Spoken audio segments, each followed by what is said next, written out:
Now in China, the People's Liberation Army, or the PLA, already the world's largest military, is undergoing a massive expansion. In fact, it is setting up what it is calling corporate brigades. Major companies in China are setting up their own fighting forces. Reports say that at least 16 big Chinese firms are involved with the expansion, and the majority of these firms are in fact state-owned. These units, known as People's Armed Forces Departments, will act as a reserve force for China's military. The forces, comprising of corporate workers, will be readily available for wartime missions. China says they will also help maintain social order and respond to national disasters. Now, this comes amid Beijing's growing concerns about potential conflict abroad, as well as social unrest at home as the economy continues to struggle. China's economy did grow 5.2% in 2023, which is slightly better than targeted expectations. However, the Asian dragon is in the middle of multiple challenges, including a crisis in the property sector, corporate defaults, and rising youth unemployment, as well as surging financial stress on local governments.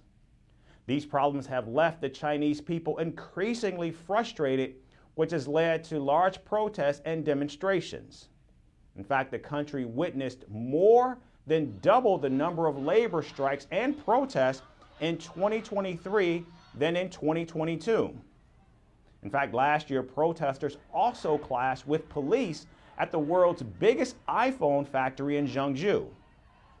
The property market slump also triggered a widespread mortgage strike as it angered home buyers across Chinese cities who refused to pay their mortgages on unfinished apartments. And this led to cash-strapped developers delaying construction, with many of them even abandoning their development projects.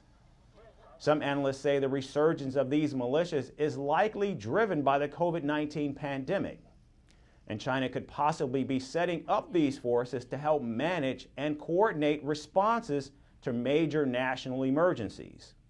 The move is also related to Xi Jinping's efforts to overhaul the country's military, as he had announced earlier his goals of modernizing the PLA and transforming it into a world-class fighting force.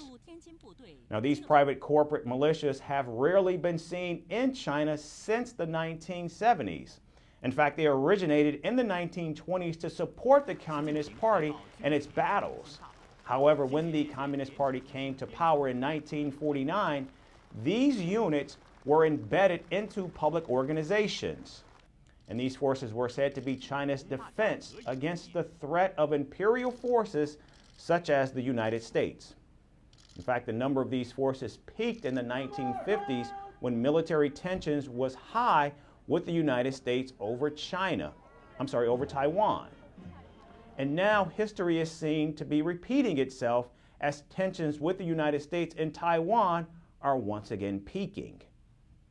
But the move not only reflects China's desire to tighten control over society, but also puts the country on a war footing. In fact, President Xi Jinping has vowed that Taiwan will be reunified with the mainland, even if it requires using force to take control. He says it is a historical inevitability, and that China's Communist Party believes that Taiwan is part of its territory. The island, however, rejects Beijing's claims of sovereignty and considers itself to be an independent nation. From impeachments to inaugurations, if it's a political story, we are on the scene. The race for the White House is heating up. We're beating Biden. How dare he say that? If it's breaking news, we're live with the latest coverage. From the White House, the State Department, and Capitol Hill, we know the issues, but above all, we know the players to bring you the latest in-depth analysis on all the key stories that we're covering. I'm Eric Ham. Join me from Washington here on Firstpost America.